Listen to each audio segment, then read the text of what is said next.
Today we have another compilation video. This time 3 videos painting clay cyanide miniatures. The 2 most recent clay cyanide paintings are included in the double slop chop compilation, so I did not include them here. This compilation video is just my small way of thanking clay cyanide miniatures for the partnership this 2024.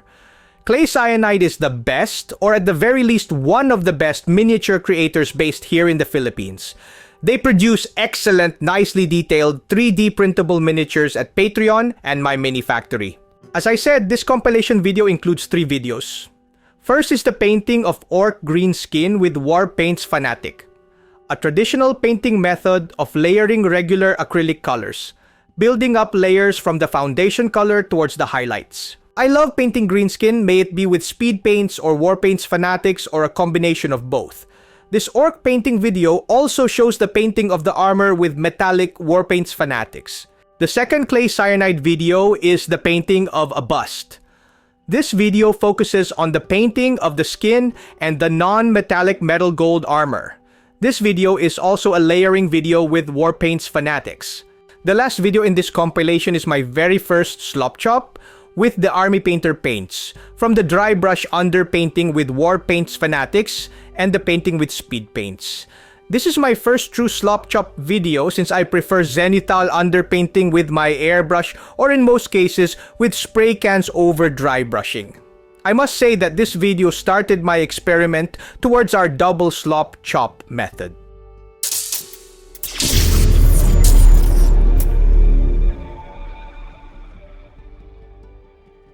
Hi, I'm Don. Welcome to my channel. This channel is supported by all these awesome brands. Also, special thanks to the Army Painter for making this video possible. We start with the green skin painting of this Orc by Clay Cyanide Miniatures. We start with black primer and paint the first color, which is our foundation color. We use Abyssal Blue from the Deep Green Blues Triad from the Warpaints Fanatic range. We paint this all over the skin parts of the miniatures. You can be sloppy with the painting of this color or any of the succeeding colors, since you can easily paint the non-skin areas black later. Try to leave deep details in black primer, like the recesses in between the fingers and the eye area. Leaving deep details in black will give your painting more definition. Now we paint our base color, which is green skin from the Deep Greens Triad. Warpaints Fanatic has very good coverage, so if you want to skip the previous color and paint green skin over black primer, you can. However, notice how I leave areas of Abyssal Blue to create volume with my green skin painting. Once you've painted green skin, it is now just a matter of layering up with brighter colors. We are now painting with Eternal Hunt, which is also part of the Deep Greens Triad. The most important key when it comes to layering is trying not to cover the previous color. Leaving areas of the previous color will give more volume to your painting. Paint Eternal Hunt on raised areas that you perceive as the highlight areas. I tend to paint more on the top left side of the model to give my painting more interest. Notice in the video that I try to create texture with this color. I paint in swift strokes and sometimes stipple to achieve nice skin textures. Now we paint with Emerald Forest. This color is from the Vibrant Greens Triad.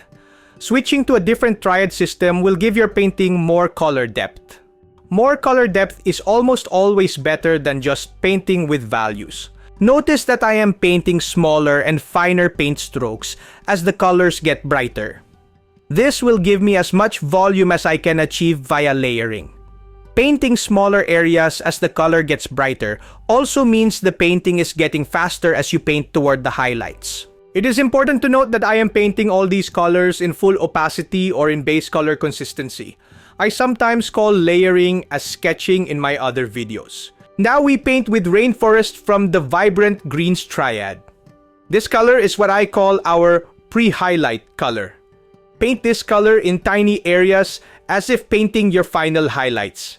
This step is simply blocking or sketching the eventual highlight color. After painting Rainforest, we smoothen our layering, sketching, or blocking with a quick glaze of Abyssal Blue thinned down with Warpaint Stabilizer. We paint the Abyssal Blue glaze on the shade areas to smoothen the transition of the Abyssal Blue and the greens.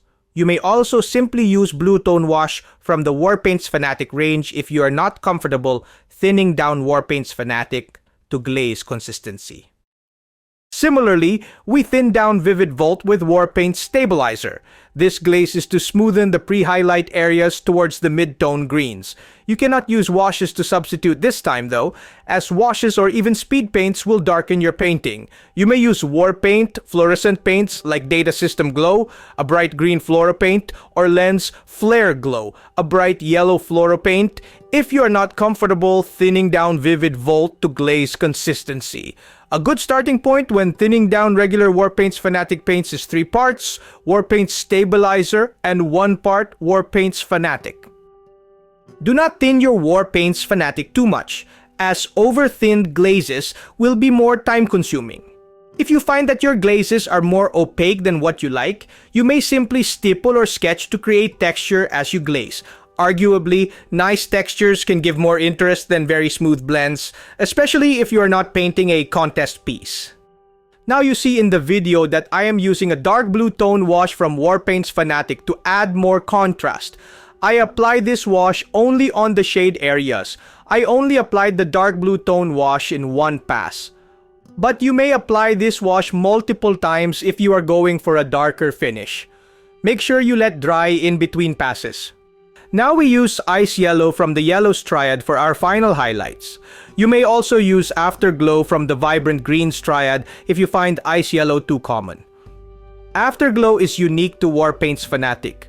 Once you are happy with your final Ice Yellow highlights, you may call your green skin painting done. If you want more contrast, you may apply more washes on the shade areas and/or paint very tiny dots of Brain Matter Beige or even white on the highlight areas of the skin. Sketching, layering, or blocking with Warpaints Fanatic or any regular acrylic paint is way more time-consuming than our double slop chop method. However, the main advantage of this method is the amount of control that you have as you build up your painting. This traditional painting method is perfect for HQs or any special unit or character in your army. To speed up the painting of the rest of this clay cyanide miniature, we paint Oak Brown as our foundation color for everything. Oak Brown from the Ruddy Browns Triad is currently one of the darkest browns in the Warpaints Fanatic range. Darker colors of the Warpaints Fanatic range are coming very soon though. After the painting of the Oak Brown, it is now just a matter of painting your base colors. Similar to the painting of the green skin, make sure to leave shade areas of Oak Brown as you paint your base colors to create volume for your painting. Now we are painting the metallics. The Warpaints Fanatic metallics have very nice coverage. I will be exploring painting with metallics in future videos. If you have been watching my older videos, you will notice that I am not fond of metallic paints, since they have weak coverage in most cases. And now we finish off the painting of this orc by Clay Cyanide with some Warpaints Fanatic effects paint. We paint with blood effects, rust effects, and even verdigris. Effects paint, much like washes, are a fast way to spice up your miniature painting. Notice that after spending roughly around 3 hours painting the green skin with traditional layering, we brisk through the painting of the rest of this miniature with the help of true metallic paints and effects paints. Spending time with the skin, which in my opinion should always look good, allows us to paint the rest of the miniature in a faster manner. Now we are done with this Clay Cyanide miniature. This is now Suratos approved. I am pretty happy with the result of this one, as I only spent roughly around 4 to 5 hours painting this Clay Cyanide miniature. I spent most of the time with the painting of the green skin, and painting of the rest of the miniature was maybe only a little more than an hour. You may apply a couple of passes of Warpaints Fanatic washes like Dark Tone Wash, Dark Skin Shade Wash, or the new and upcoming washes from the John Blanche collection if you like a darker, more grim dark finish. Try to apply more washes on the shade areas only though, and not on the whole miniature.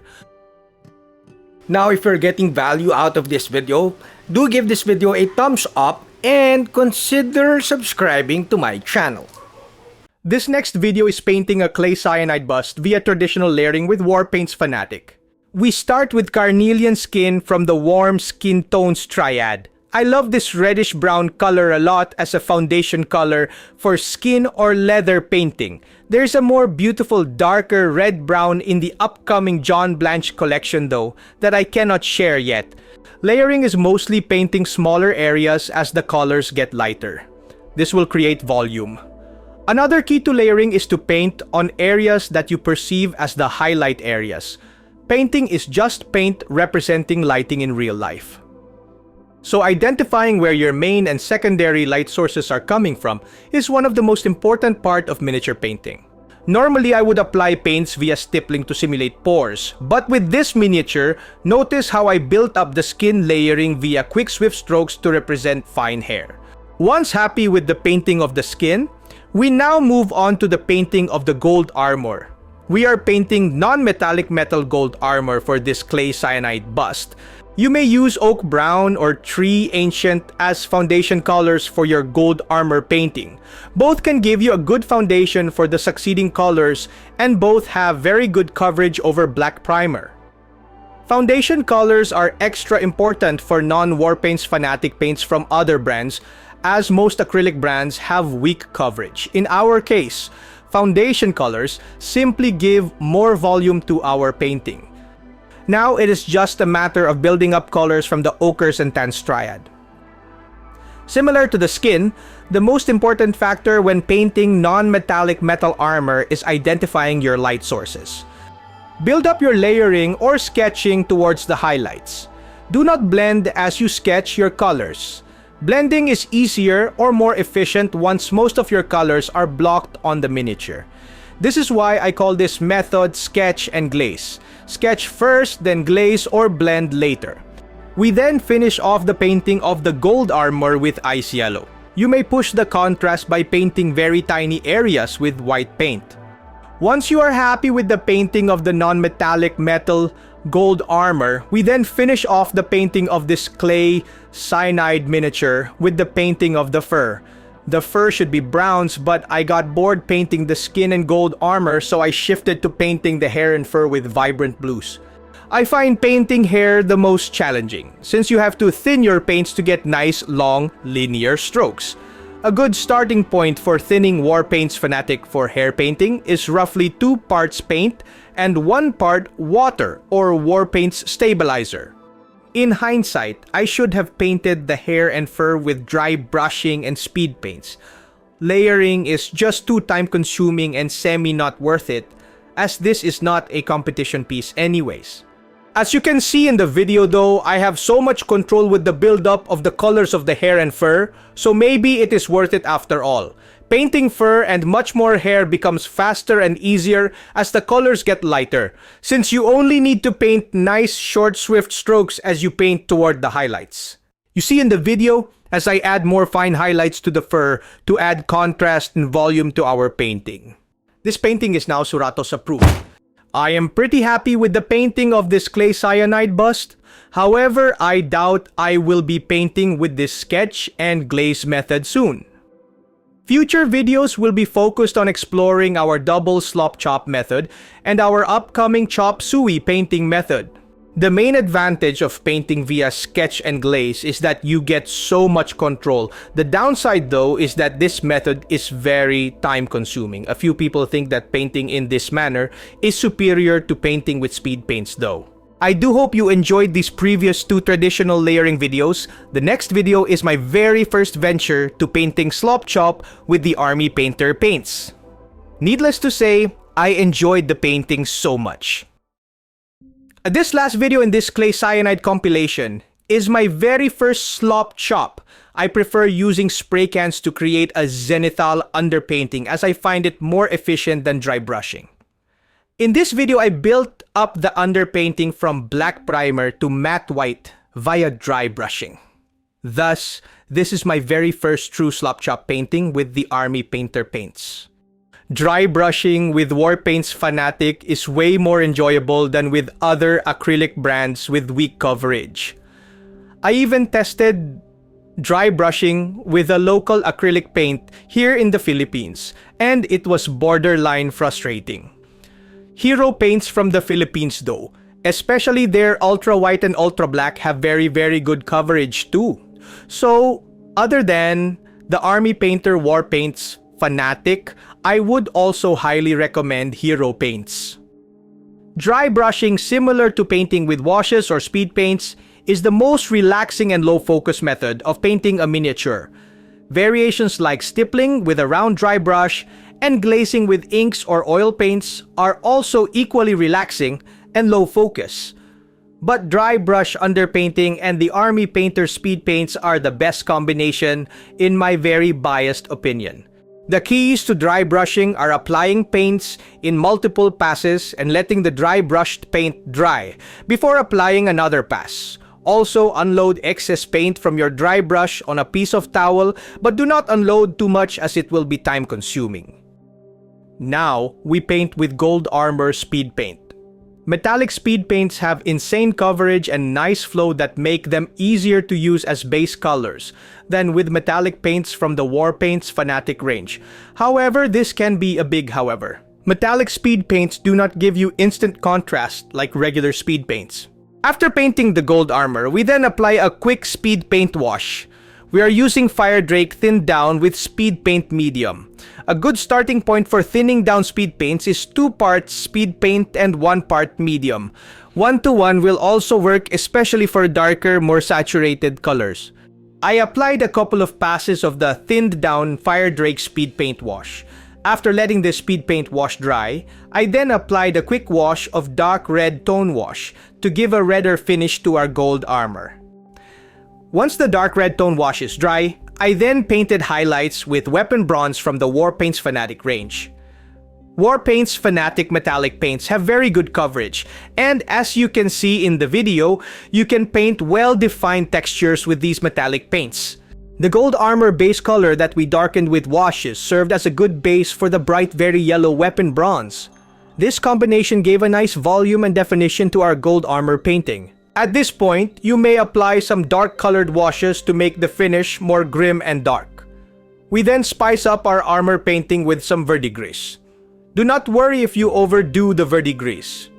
You could quickly dry brush any gold paint lightly on top, or even apply some blue tone wash to tone down the verdigris. Since I overdid the verdigris effects, I had to go back and repaint some highlights with weapon bronze.